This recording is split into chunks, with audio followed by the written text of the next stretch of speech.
on this computer, and it tells me recording is in progress, and I shall start again as if it was all professionally done. Welcome everybody to this sixth What is Medieval seminar, and I'm very pleased to be able to meet and introduce Ariana Ellis of the University of Toronto, who studies and researches late medieval and early modern history. And Ariana's work focuses on the interaction between pop culture and civic rituals of public execution in London and Venice from 1400 to 1600s.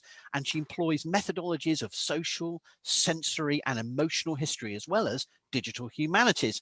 And she's a recipient of the University of Toronto's Teaching Assistant Teaching Excellence Award, and is a research assistant and a communications manager for the University of Toronto's Decima project, if I get the acronym right, and previously worked as an intern. Very close. Is oh, sorry, what do they?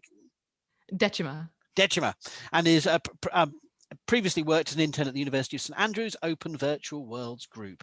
So her title today is "It's Not Real: Accuracy, Modern Media, and the Historical Imagination." Yes. Over to you. All right. Thank you very much. Hello, everyone. I'm just going to start my slideshow. All right. Can everyone see it? That looks fine. Yes? Okay, perfect. Fabulous. Thank you. All right. Good afternoon, everyone. I'll just make sure that the slideshow works. I'm using a clicker. Yes, perfect. Before I begin, I wish to acknowledge the land on which I am speaking to you today.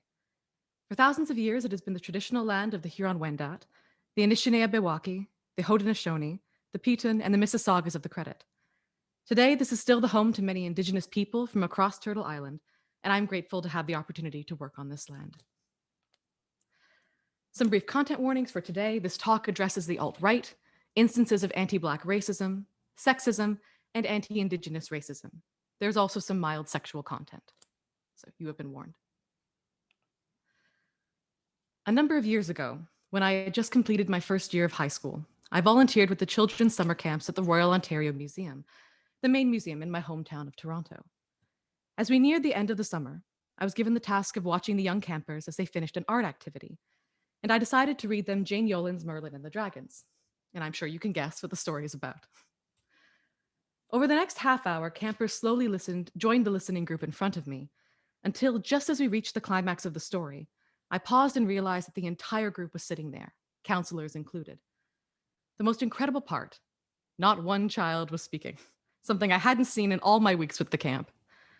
In that moment, it felt as if all of us existed in the world of the story, just as I had when I was their age and my father had read the story to me. Narrative and storytelling are powerful forces far beyond childhood, and we find medieval-themed media in television shows like Vikings and Game of Thrones, as well as vast amounts of historical literature, and most recently, historical video games. However, a concern that this historicized media raises is that incorrect and stereotyped ideas of the past can become embedded in what Paul Sturtevant has termed the prosthetic imagination, a version of Alison Landberg's prosthetic memory. Essentially, the prosthetic imagination is a communal idea of the medieval past formed by often fantastical ideas and imagery popularized by mass media. A few weeks ago in this seminar series, Dr. Andrew Elliott ended his fascinating talk with the phrase, "Sometimes bad history isn't bad history at all, it's just good media, and that's where we need to start combating it." Now, this isn't the last time I'm going to reference his talk today, because for the next while, I am going to agree wholeheartedly. Like those campers engrossed in a tale of magic, dragons, and King Arthur, teachers and historians have the opportunity to capture learners by leveraging popular medievalisms and methods from historical media to combat the potentially dangerous impacts of popular medievalism. Immersive techniques in particular provide a unique and integrative way to approach this challenge. Now, we can all likely come up with at least one historical novel or show that we've enjoyed. Aside from the big names I have already mentioned, popular series like Lord of the Rings, The Witcher, and The Tutors are a few that are commonly discussed. Stage plays like Six, a pop musical adaptation of the story of Henry VIII and his wives, also brings medievalism into popular consciousness. To discuss the impacts of this media beyond entertainment value, I'd like to focus on two sets of connecting effects, beginning with the perpetuation of stereotypes. When asked what the term medieval evokes, some words that might immediately come to mind are castles, knights, and plague. And if you thought of these, students from the University of Leeds would agree with you. In his 2008-2009 study of 19 undergraduates from the university, Paul Sturtevant found that the words castle, knights, and armor were their top associations for medieval, and disease, castles, and knights the top choices for Middle Ages. And who can be surprised when these are also the watchwords for numerous medieval films and stories? Sexism and racism are also popular in medievalism, which we can see in the frequent adaptations of Henry VIII's life story, as well as exoticized, enslaved, or erased people of color across media. Now, this is not to say that sexism and racism were not lived medieval experiences, they were, but when they occur in medieval coded media, they are often highlighted to an extreme degree, which nurtures the potential for viewers to develop a sense of presentist superiority. We watch these storylines and feel vindicated in how far we've come, while overlooking how deeply these forces still impact the way societies function. For example, the fact that Canada's last residential schools that were designed to, quote, civilize Indigenous children by separating them from their families and cultures, closed in the mid-1990s, and that the devastating effects of this continue, as we've seen so tragically highlighted in recent news, and as you can see on screen here. The risk of developing a presentist mindset is a real threat. In the same study mentioned earlier, Sturtevant notes that the participants mocked the Middle Ages for its barbarity, outmoded religious practices, and oppressive leadership, and focused on how it was bloody, backward, and disease-ridden. This dangerous distancing of ourselves from our past poses a unique problem for the educator, since L.P. Hartley's quote, "The past is a foreign country, they do things differently there," and William Faulkner's "The past is never dead, it is not even past," are in many ways equally true. Those who absorb medievalism in the ways just described appear to mainly subscribe to Hartley's perception, but there are many who prefer the opposite end of the spectrum. If you search a microblogging website called Tumblr, you will find a page called Tutor Confessions. This is where anonymous individuals can submit their thoughts about any tutor or tutor-related individual to be published and shared with other followers of the blog. The few that I've chosen, let me go back. The few that I have up here today were chosen because of the phrases that the submitters have used. So I just feel like Anne Boleyn stands kind of paint her like she was a perfect person. Anytime someone has a legitimate complaint about her, everyone just ignores it. She wasn't a perfect person, and her stands try to ignore every valid criticism on her. If anyone says they don't like Anne Boleyn, people pull out the pitchforks. Not everyone has to like your idols, respect that, etc. Anne Boleyn stands make her sound like she's a saint. Why? And I'm of the opinion, I just have to move the bar on the side here. There we go. I'm of the opinion that you can't compare Catherine of Aragon or Jane Seymour's suffering to Anne's suffering. They didn't get murdered by the one they trusted. So for any that don't know, stan is a term meant to denote an obsessive fan, derived from an Eminem song about an obsessive fan named Stan. And as you can see, individuals are being classed as stans of Anne Boleyn, and others compare the relative suffering of Henry VIII's wives based on perceived degrees of emotional pain. Other fun finds on the website include, I have to re-click on the page. There we go. Richard III in a flower crown. One blog's attempt to personality test the tutors, and of course, jokes. You can't have historic websites without them. What this all reveals are feelings of personal connection to particular historical figures and particular time periods. King Richard III specifically has been a long-term focus of this, and the Richard III Society has developed international branches with the goal of reevaluating the lasting reputation of murder, child killing, and villainy that Shakespeare gifted this late medieval king. This society was also key to the discovery and excavation of Richard III's remains in 2012, and members of that process clearly felt a personal connection to the medieval king, describing how they felt drawn to the site where he was later found, to a strongly derisive media response, unfortunately. Richard III is also a divisive figure online. You can find heated debates about his actions on many platforms, including in the comment sections on TikTok, and I have censored the names of these users for anonymity. But TikTok is a short video streaming and sharing app that's very popular with younger age groups. You can also find Richard III fan edits there. For those of you who don't know, here's an example featuring Aneurin Barnard's portrayal of Richard III in The White Queen. So hopefully you can hear this. I'm just going to make sure the volume on. Actually, hopefully you can hear this. Let's find out.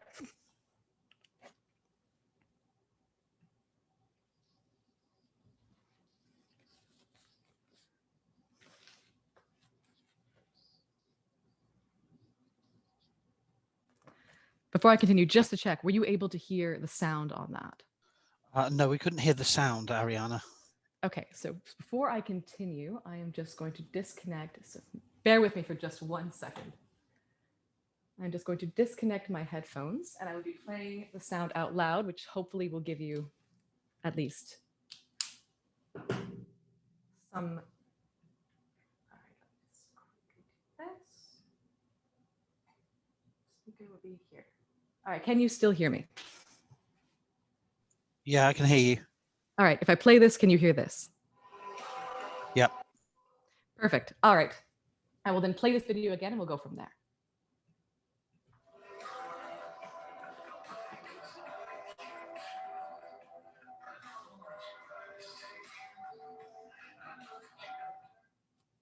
Excellent. So this personalization of the past makes a lot of sense. It creates continuity with history and heritage and makes the unreachably distant feel closer and more human. It is also in line with the popularity of family genealogy, with which, Roy Rosenweg and David Thelen describe as preferred by people because they feel at home with that past. They live with it, relive it, interpret and reinterpret it. They use it to define themselves, their place in their families, and their family's place in the world. With this in mind, the loss of personal and family history for those, I beg your pardon, who cannot easily trace their heritage or indeed trace it at all due to slavery or the enforced extinction of the language necessary for oral history is only heightened by the pronounced absence or stereotyping of people of color in many popular historical narratives. And this relegation and eradication of non-white history leads us, as you might have expected, to the alt-right. There we go. As Eliot mentioned in his talk, a key feature of alt-right history is homeland anxiety. Following the playbook of the Nazis who attempted to create a trail of white supremacy leading back to 10th century Germanic empires, and others like Thomas Jefferson, who, as William Diebold describes, believed in the descent of white Americans from the medieval Anglo-Saxons, a term which itself has now become an alt-right buzzword, modern neo-Nazi movements co-opt medieval symbols, often Norse runes, appropriating and rewriting their history in the desperate search for a homeland of white supremacy that just didn't exist. This is personal connection with the past taken to the extreme of revisionism. And I have chosen not to include any images on this slide because I feel that they've had enough time in front of the media. Still, there is another more positive impact which the effects of media can have, which is associative learning. Storytelling and association as learning tools can be found in medieval learning techniques used by individuals like Hugh of St. Victor, and cognitive scientists describe how episodic memories, those that are narratively structured and autobiographical, tend to be more stable and easily recalled. Many learners automatically recognize the similarities between their favorite historical media and real events, turning to classes to learn more, as Ian Bass discovered when interviewing undergraduate students at Manchester Metropolitan University. Of all forms of media, however, video games have proven particularly effective due to the degree of immersion that they generate. As Daniel Klein describes, what separates gaming from other media technologies is their level of transparent immediacy, so that players experience the game world as fully as possible and forget that they are playing a game. The popularity of video games is ever increasing, with Ian Bass reporting that in the same study of undergraduate students, 12 out of 12 second years and 25 of 31 third years played video games, with 4 of the 12 and 15 of the 31 choosing courses because of the influence of medieval fantasy role-playing games like Skyrim and The Witcher. Game developers are also recognizing this trend, and the Assassin's Creed and Call of Duty franchises now employ professional historical advisors. At a high school level, Sandra Abrams found that one student, Robbie, began participating in history class because of experiences playing Battlefield 1942.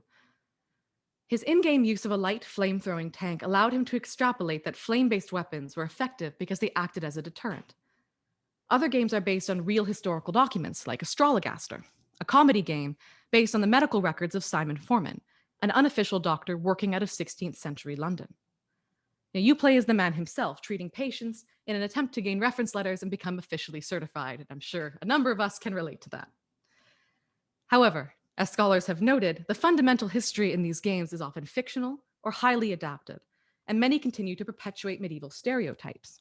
For example, you have from Astrologaster, so this is a cut screen from the game, which they're singing actually in like a faux early modern style. And it reads, Simon Forman cured us of the plague. It is true some details are a little vague, but we know he used astrology and doses of strong water. So what if he be not a proper licensed doctor? So as you can see, it utilizes a presentist idea of laughing at the backward nature of medieval medicine. And when you play the first Witcher game, you have the opportunity to collect what are called romance cards. Now, this game is not the most recent release from the Witcher franchise, but it is still available for purchase and play, so it's still in popular consciousness. These cards are accessible for every female character except for the main character's adopted child, and are essentially a side quest because if you manage to sleep with every featured woman, which is how you gain these cards, you unlock a bonus feature. And as the card's imagery suggests, romance here is explicitly linked to sexuality, reinforcing the popular theme in medievalism of women as objects for conquest and lacking in personal agency, similar to the princess in the tower motif. So we've covered issues that medieval media can create, but how can we leverage the learning opportunities that they offer? In other words, how do we counter the effects of bad history? This is a question that many public history projects have been struggling with while they attempt to walk the line between being engaging and informative. Some museums and installations have used reconstructions and living history experiences. So for example, the Jorvik Museum in York, United Kingdom, which features a fly-through of an animatronic Viking settlement, and I do mean fly-through quite literally. Visitors are taken through the exhibit on elevated moving seats in the style reminiscent of a theme park. And I can tell you from personal experience, it is great fun. Other projects like Shimor, an animated interpretation of the 12th century Conference of the Birds by Ferry du Dinater, uses artistic visuals and music as a way of inspiring interest in the original material. It's absolutely stunning, and I'll put the link into the chat after I'm finished so that anyone who wishes to watch it can. It is definitely worth the time. Now, the immersion and curiosity generated by projects like this can be extremely effective, something I can personally attest to, because it was the University of St. Andrews Digital Cathedral reconstruction that started me down the path of digital history scholarship in the first place. When a friend and I participated in the project's technology testing day, we were able to use our avatars to fly through the reconstructed building, which you can see on the upper left, exploring different vantage points. Now, immediately afterwards, we walked to the nearby ruins of the cathedral itself on the lower right, and quite literally ran around the happily empty site, pointing out where we'd just been flying and mentally overlaying windows, walls, and colors that were long faded or destroyed. It was a few weeks later that I joined the St. Andrews team as a volunteer and got to test out even more incredible technology. So here on the screen, you can see me testing a VR setup, so virtual reality, where I could overlay a reconstruction of the medieval chapel of St. Salvator onto the real chapel when pressing a button on the Xbox controller in my hand. It was absolutely phenomenal. So the struggle that public history projects face is ensuring that visitors engage with not only the entertainment factor, but the information. The York Mystery Plays virtual soundscape project, for example, which we'll explore in greater detail a little bit later, reported that only a small percentage of website visitors read the information pages, while a much greater number asked questions of the experts during an in-person exhibit. Scholars have also warned of the dangers of recreating sensory stereotypes and saying that history lives, which might assign authenticity to recreated experiences and distort the factual reality absorbed by the public. So the biggest hurdle appears to be a lack of live educators, since it is not always possible for projects to have a designated historian available, either due to funds, time, space. There are just many, many reasons. And even if they do, as Elliot indicated in his talk, the risk is to end up competing with the bad history to see which shouts the loudest. Now, I'm going to suggest one way that this can be circumvented, which is by leaning into historicized media and immersive practice, particularly gaming, to elicit an active learning dynamic that creates empowered learners. To paraphrase Eliot, good history works by encouraging the people to become prosumers, both consumers and producers, of their own critical thinking. Now, to that end, I think that the first question educators have to address is what exactly history education is trying to accomplish.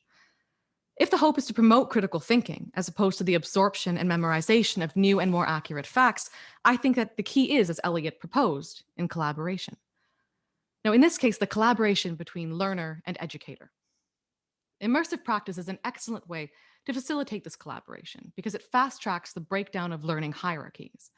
So to explain that a bit further, the traditional structure of education is one where the knowledgeable deposits information into the learner, acting as what's been called the sage on the stage.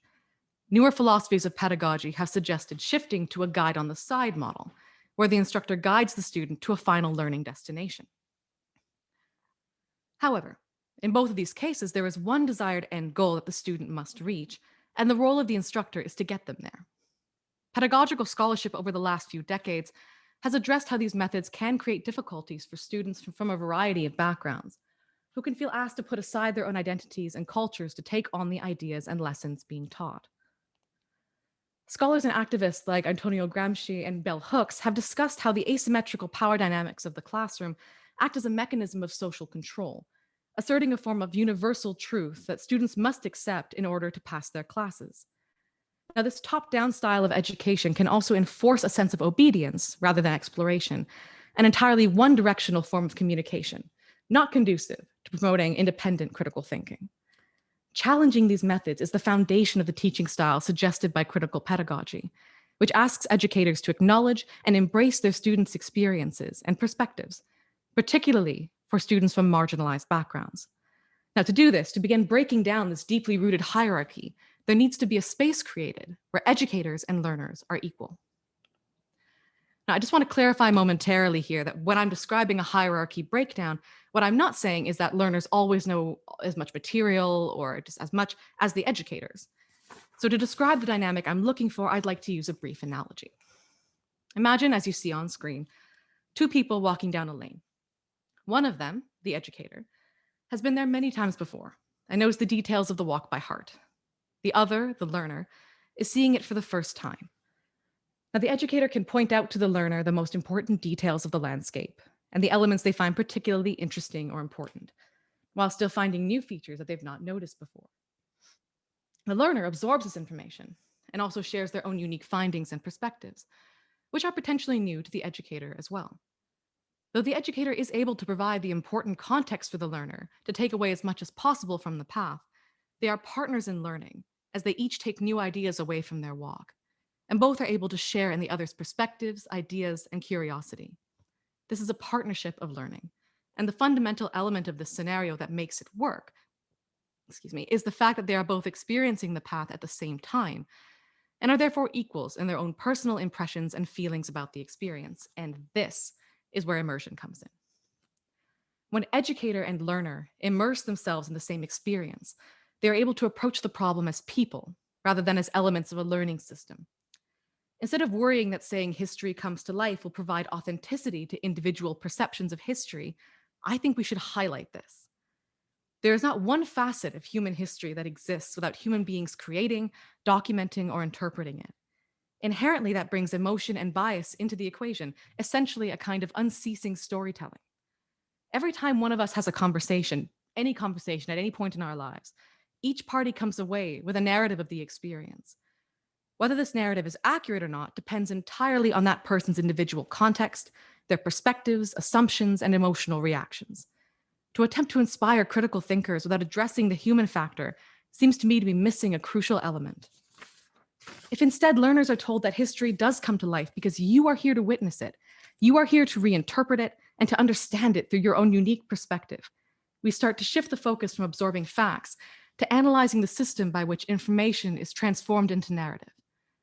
If bad history is good media, we need to create better media. In this case, reinforcing that the learner has an important and necessary role in the creation of historical understanding. But to get there, learners need to feel empowered to ask questions and to make mistakes without fear of reprisals like losing marks or humiliation, and to engage freely and emotionally with the material at hand. By creating what Johann Huizinga, and I know the pronunciation of that is slightly off, calls a playspace, this becomes possible.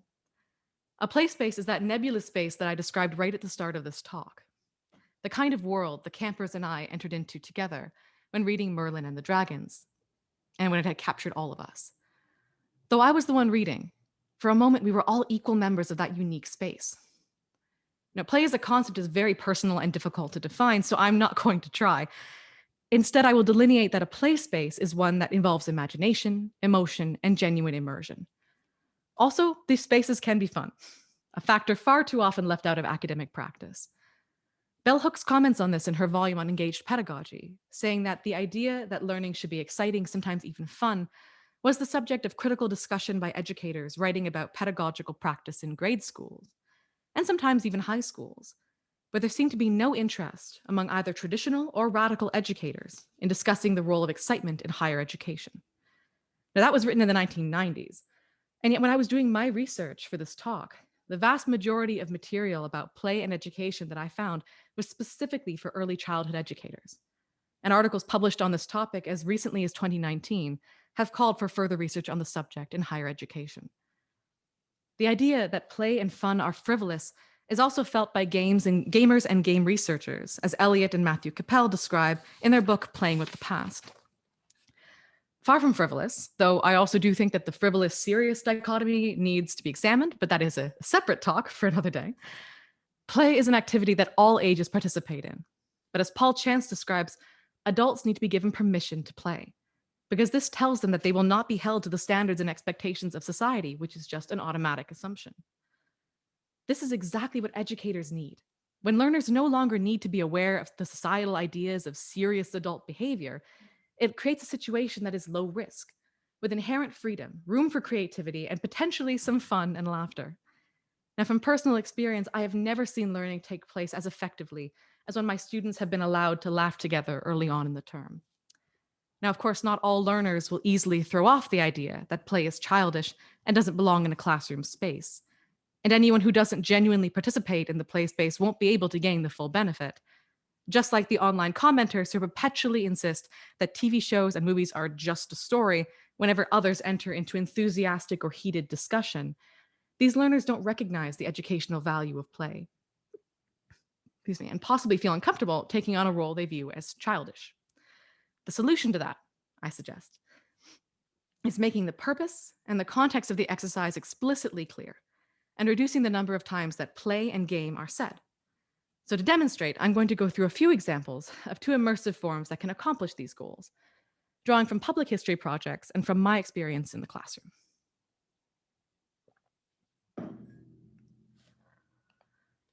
The first immersive form is soundscape or aural immersion. Now, this can be a deeply impactful immersive technique and has been used to great effect in public history projects like the Digital Oral Histories Reconciliation Project, as you see on screen, also known as the DOHR, in its partnership with the Nova Scotia Home for Colored Children Restorative Inquiry. Using recorded oral histories from former residents of the segregated care institution for African Nova Scotian children that operated from 1921 until the early 2000s, the virtual reality project relies on what the creators have termed relational presence, a technique which relies on the visitors maintaining a sense of personal awareness rather than inhabiting a character. This creates space for empathy and discomfort while keeping the learners grounded in their own experiences by asking them to emotionally witness the experiences of others. Although this is a very serious topic, the virtual space the project creates, I think, can count as a play space because of the imagination and emotional engagement needed to participate in the activity. This kind of second-person engagement with immersion can be extremely powerful when brought into the classroom and needs to be handled with great care, as we can see in a classroom activity run by Juilliard in the September of 2020. Marion Gray, a Black student in her second year at Juilliard, has detailed in a short video how her class was asked to participate in a 30-minute immersive soundscape of a slave auction, which included the sounds of rattling chains, whips cracking, and a range of racial slurs. Now, Juilliard has since issued an apology for the exercise, which Gray describes as occurring as part of her orientation and advertised as mandatory.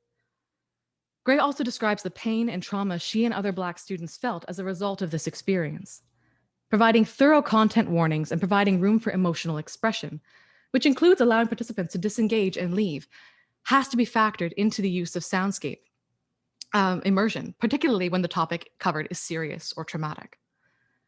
This is especially important because this form of immersion requires decreased agency in the learner. They are immersed emotionally, but do not have the possibility of directly modifying or manipulating the content. If this form of witnessing is purposefully incorporated into the experience with a clear purpose, it can be extremely effective, as in the Nova Scotia project, which provides a sense of participation and engagement in an immersive space, while allowing the learners to reflect on their reactions and relationships to the history. Now, on the other hand, there is the York Mystery Plays Virtual Soundscape project, which relies on learner manipulation. This project uses sound archaeology to create the different possible soundscapes that an audience member might have heard when attending the 15th century York Passion Plays. Now, this is easier shown than described, so I'm going to play you a short video of how the project works, and I might turn my mic towards the computer a little bit to make sure you can hear it a bit more clearly.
So as you saw, you can choose a number of different sounds, their volume, and even the type of cart the performance is on. Truly amazing. When people use this project, they can get a sense of the range of experiences that they might have had if they were actually there. By leveraging emotional engagement, curiosity, and a sense of play or creativity that comes with manipulating a digital environment, this project immerses the learner. The main hurdle they have identified then is how to encourage these learners to then go and read the information afterwards, which educators working in a classroom have the opportunity to provide through directed discussion. Clearly, soundscapes and aural immersion don't always have to be fun to create a play space. And even when they are, as I found when using soundscapes with my students, when you don't describe the activity as play, there is a tendency for them to engage their emotions more readily and buy into the experience with fewer reservations. Speaking of play, the immersive activities I've described so far use techniques of popular media through emotional engagement and storytelling. But what about leveraging medievalism itself? I'm going to start with an activity that I like to run at the beginning of term wherever possible, which I call historical Mad Libs. For those of you who don't know what that is, Mad Libs is a word game that looks like this. Essentially, the player has to complete the sentences by filling in the missing words. My version is a variant of this. So, for example, in the fall of 2020, when my students were reading Machiavelli, I told them that I needed them for them to create a ruler, so a king or a lord, for example, for an activity that they would complete for their weekly discussion board. I then asked them to give me a name, any name. And it took them a minute or two to realize that I was serious, but after that they embraced it. And as I asked them for further elements of their character, like their pronouns, age, location, the state of their country, etc., medievalisms and historically inaccurate ideas became a key part of this experience, exactly as I'd hoped. For example, one of my groups created the authoritarian ruler, Her Royal Highness Tywin Napoleon Borgia Bellotti, and another created Her Highness Aramea Lextus, ruler of a matriarchal Denmark that was dealing with a pandemic. This second group is in good company with the third, whose ruler enjoyed wearing bejeweled masks. Like the frequent associations made between COVID-19 and the Black Death that Elliot mentioned in his recent talk, these students were quick to bring their reality into their exploration of history when given the freedom to do so. I then adapted these rulers into short narratives where they were asked to solve political and social problems using Machiavellian concepts, and in this way, the game was justified. The fact that the students took to it was clear to me, since many answered their discussion board questions in narrative, even though that was most certainly not a requirement. In exercises like this, medievalisms are the vehicle for further historical discussion, which works to counter bad history in 3 ways. First, by taking part in the game with the educator, the student's consumption of medievalism in media is sanctioned. The use of names that reference pop culture, like Tywin from Game of Thrones, is encouraged, which removes the idea that this media is too frivolous for the classroom. Second, the placement of medievalism as a humorous gateway to the discussion of a historical text subtly reinforces the fictional nature of the media. Being able to laugh together using medievalism, as opposed to feeling laughed at for referencing it, opens the door for questioning, as it marks the media content as low stakes and extends the bounds of the play space to cover the follow-up discussion that relies on this immersive game. Finally, the humor itself bonds the learners, decreasing the stress that can pervade educational spaces, which rely heavily on the accurate recollection of facts. Now, this factor is essential. Increased stress has been found to have an inverse effect on information retention and will eventually lead many students to disengage as they feel increasingly discouraged. And then we have video games. The potential for video games as historical learning tools is still growing, and there are so many possibilities, particularly for online education.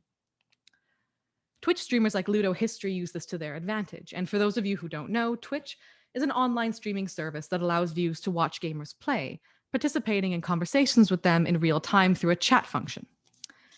Ludo History plays fantasy and history games, commenting on their accuracy and occasionally bringing on historian guests. The SASA, Save Ancient Studies Alliance, is a similar kind of Twitch stream, hoping to increase popular interest in ancient studies and promote support for the field as well as undergraduate enrollment. Bringing these games into the classroom provides an excellent opportunity for engaged, immersive learning that reiterates the legitimacy of historical media, as well as the need for critical thinking.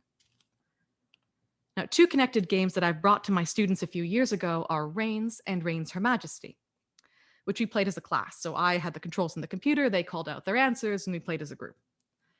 In these games, you play as either the king or the queen of a Western-coded medieval country that is unnamed, attempting to make decisions that keep the meters that track religion, society, warfare, and money balanced.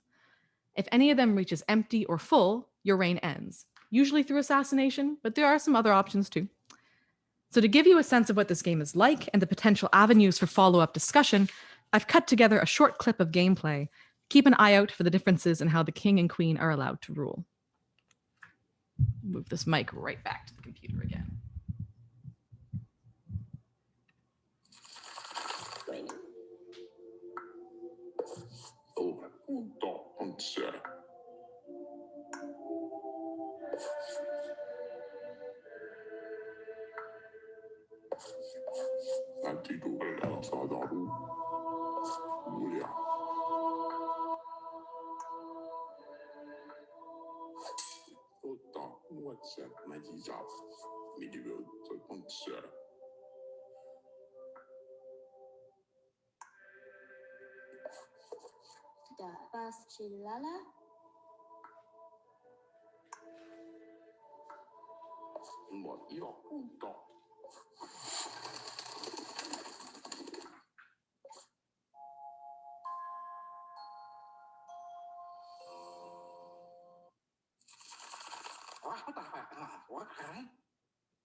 So a few topics of discussion right off the bat are how Reigns Her Majesty emphasizes the Queen's role in relation to appearance and romance, her lack of political power, and the fact that she is rarely, if ever, offered the opportunity to fight another character. The king, on the other hand, has multiple opportunities to fight other characters, is given many chances to make important political and trade decisions, and loses multiple wives for no given reason. Here she literally says, "I'm dying, I don't know why." Also important to mention is how, of the limited number of characters of color, one of them is selling, in her words, exotic goods, another is corrupt and suggests joining the slave trade, and a third is Asian coded while speaking in gibberish. Granted, all the characters verbally speak gibberish, but the written text is in legible English. And this Asian coded character is also given an extremely deep voice and described with aggressive features. Aggressive gestures, appearing to match the barbaric foreigner stereotype of medievalism. It appears that dedicated gamers will see elements of commentary begin to appear, particularly in Reigns Her Majesty, but this selection is taken from playing the game for approximately 45 minutes each. When asked, students picked up on many of these points of discussion unprompted, and also related the Queen's struggles to elements of the historical text they had been assigned, finding where the game reflected a sense of accuracy as well as anachronism. In short, they bought in and had fun playing the games while also strengthening their critical awareness. The issues with live education that public history projects face is the benefit that classroom educators can leverage when immersion, play, and fun become a stronger factor in the education system, particularly in higher education. To quote the author Ursula K. Le Guin, "The exercise of imagination is dangerous to those who profit from the way things are, because it has the power to show that the way things are is not permanent, not universal, not necessary." Having that real, though limited power to put established institutions into question, the storyteller is also the truth teller. If educators emphasize that it is okay to have fun with history, that learners are allowed to personally relate to the material through emotion, media, and personal experiences, and that there is no harm in asking questions, then room is made for the kind of imagination that questions the status quo. Space opens for learners to say, "I don't know, but I'm going to find out because I have the skills." Immersive learning relies on the learner's internalization and personalization of experience, just as popular media does. If educators can empower learners to bring their own ideas, experiences, and backgrounds to their learning, then a relationship to the prosthetic imagination of medievalism becomes not only important, but useful. By doing this, we can slowly start to chip away at the concept of the amateur who does bad history, and instead reinforce the idea of the eternal student, which must apply to learners and educators alike. Because there is never going to be a time where everything is known. All of us will forever be learners. And I believe that emphasizing that is the key to undermining the influence of dangerous bad history. Thank you very much.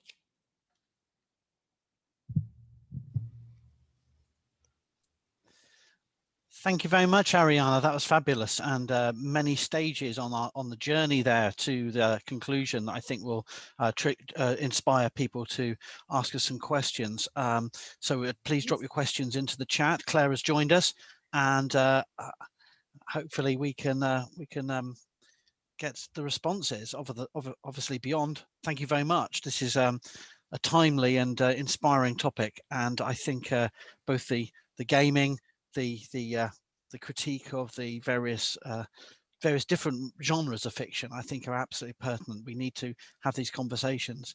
So I'll pause for a second while we wait to see if anybody has any before I do the usual arrogant sharing, jumping in. I had a thought, you know. No, I do have a question, actually, Howard, if I can. So I completely agree with all of the things you're saying about, getting the students engaged through using these various techniques. Mm-hmm. Have you, as a young academic, come up against any sort of resistance from more established members of faculty, or has this approach been really welcomed in your institution? I'd just be interested to hear a little bit about that.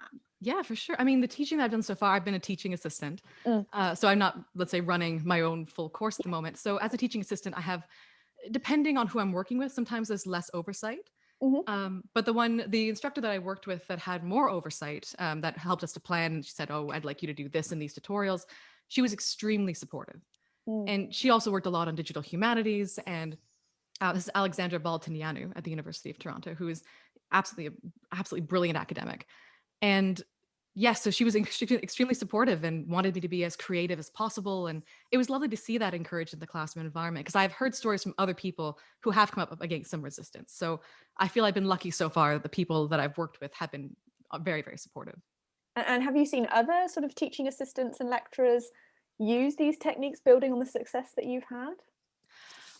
And so on her own, Alexandra Baltiniano, I've seen her use them as well. She discusses games. She works with that idea in the classroom. And I was kind of doing a similar thing, but it is in a separate environment. And I've seen in teaching assistant training programs, people are starting to talk about this more. It's not actually that commonly used. I've had some discussions with friends, particularly as we were switching to online teaching, and they were asking what I found worked, what I found didn't, that kind of thing. And you see in the training programs and people asking these questions, like, it is starting to pick up a little bit, but it is still people's reactions to going to these training sessions and people saying, oh, you could use games in this way or that way, is still very new. It's, oh, I didn't think to use that, or that's a really interesting. So it's still, I don't think, on the radar for a lot of people because it's not really traditional teaching, but it's growing, which is, I find, really heartening. Oh no, that's brilliant. I can see a couple of questions have popped in. So Howard, do you mind if I go those first, and then we'll come back to you? So Monica has said, do you see a role for LARP, live action role play, in what you're doing? Oh, 100%. I know some people that use LARP as kind of a large scale classroom technique. Mm-hmm. So they've gone a little bit further with it than I have so far. They'll actually assign roles to the entire class, the entire tutorial, and each week they'll play a different kind of LARP scenario. What I've done so far is more along the lines of a debate. So for example, I had my class this past year was looking at Protestantism versus Catholicism, so Martin Luther versus the established order. And what I had them do, is break off into two kind of, I called them political camps, told them to make up a slogan, come up with a few major arguments, and then bring them back into the main, because it was virtual, bring them back into the main Zoom room. And when they came back, I had my shawl thrown around and my hair up, and I went, I'm Tiffany, and my 17 kids are at home, and I just come from the field. And it's clearly playing on medievalism, but I had them kind of LARP in character and say, well, please promote, tell me why my immortal soul belongs to you, Martin Luther, or to you, Pope Leo. And a few people, took a little longer for them to get into it, and some just really jumped into it and were throwing jokes all over the place. It was excellent. And as long, I think, as you vary it up a little bit, and so that those students who aren't as comfortable improving or acting, they can feel comfortable with other activities, I think it can be extremely powerful. That sounds absolutely fantastic. It was great fun that day. I mean, I'd love to be in a lesson like that, if I'm honest. So Chloe has said, it was nice to see so many different mediums and topics being covered. Do you have a favorite historical game or TV representation of history yourself?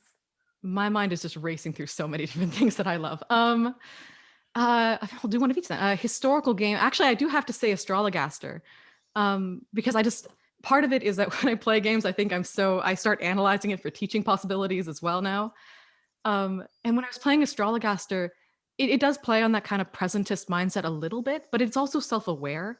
So it knows it's doing that. So it's kind of mocking itself, laughing at the past a little bit, but also using these records of someone who, as much as, we don't want to laugh at the past in medieval medicine, he was a little inept. So he was trying to get these reference letters, stumbling while he was doing it. The clients were kind of all over the place. And it was just great fun to play. I played that one the entire way through. So it was about 10 hours or something. And I was not expecting to get so sucked into it. So that game was amazing.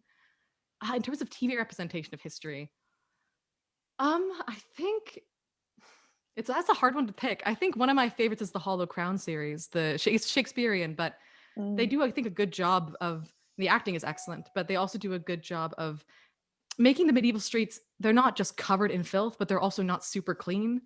They kind of show people in that mid zone that they probably were actually in. And plus you get Shakespearean verse, which, put together, I thought that was brilliant. Fantastic, thank you. Howard, I know you've got a question that you wanted to.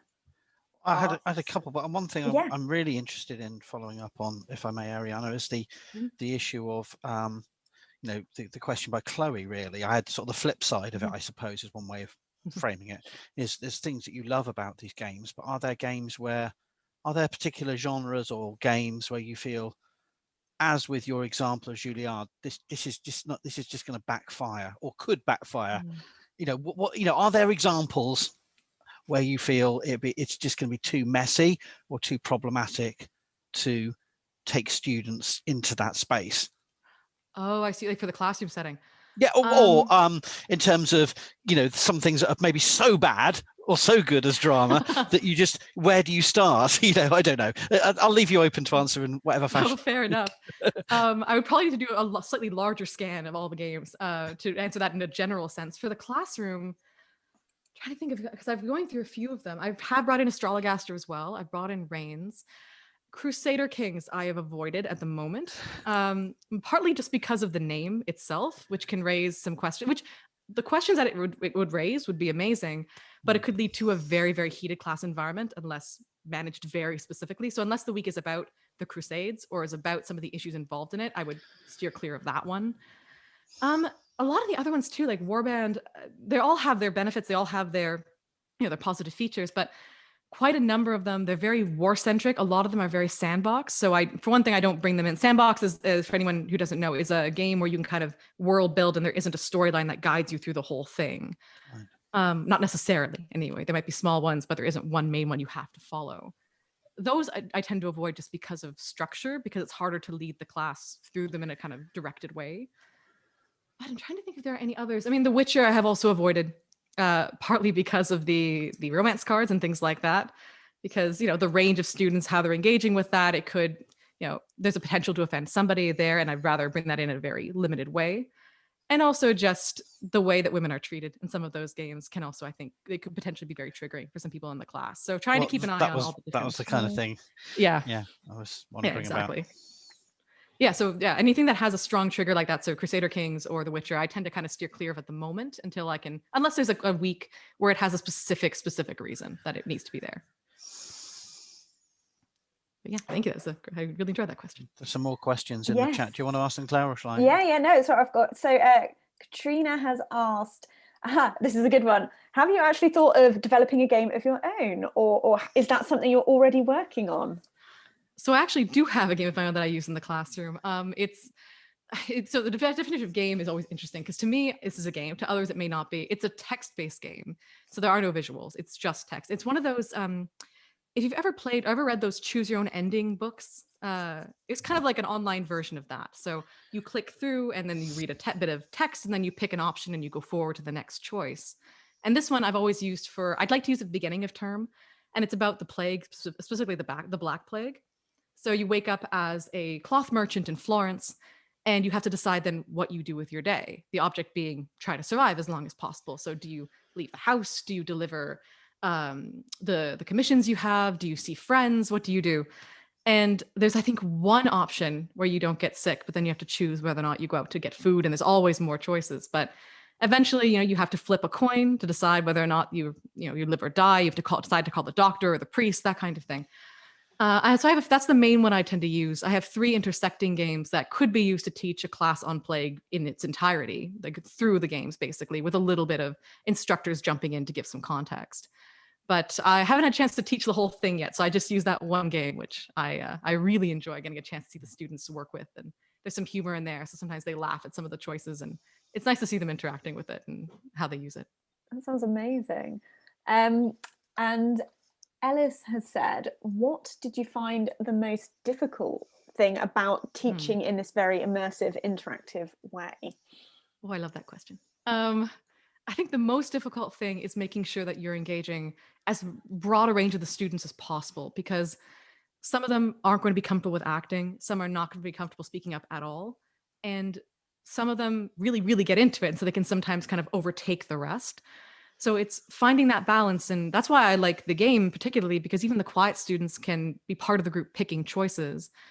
And then with the more acting based ones, I try to make sure that there are roles. If someone really loves acting or speaking, they can take the main one where you're talking and you're presenting the ideas, but there's still time for everyone, even the quieter people, to go and engage in the development of the ideas. But yes, it's just basically trying to find a way that they can all be engaged in one way or another. Definitely something to consider. Thank you. And then we've got time for one final question from James, who has said, do you ever discuss with your students the sort of mechanistic issues of the game development and academia and all of the connections, and how do these modern institutions shape these popular medievalisms? Is that something that comes up in your classroom setting?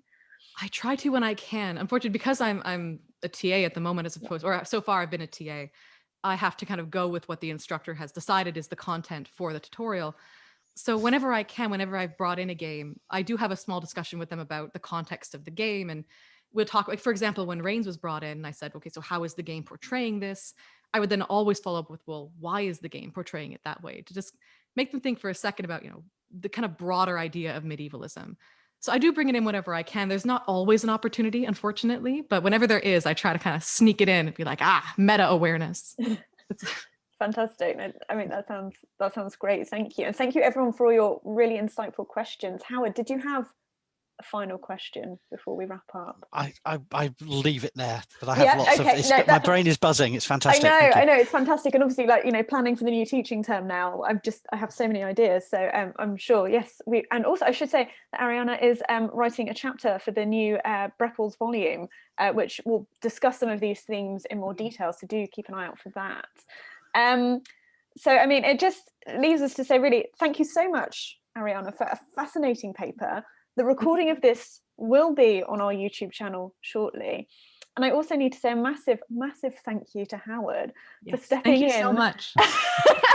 and you know, and saving Emma and I's bacon when we had a bit of an emergency and couldn't open the seminar. So it is greatly appreciated. You are, you know, honorary team member and just all-round star. Before everyone goes, I do just need to remind you that our event for next month, you can now buy your tickets, your free tickets on Eventbrite, I should say. Our next paper is on Wednesday, the 21st of July, and we'll be joined by Dr. Madeleine Pelling from the University of York and also Edinburgh University. She's at two places at once. And her paper will look at Gothic historicity and queer temporality at Anne Hamilton's Fonteville Abbey. So do come back and join us if you can. But all that leaves for us to say is, you know, thank you everyone for joining us. Thank you, Ariana, for a brilliant paper. And I hope to see you all back here again soon. So thank you, everyone. Good night. Thank you, Howard. Thank you, guys. Thank you very much.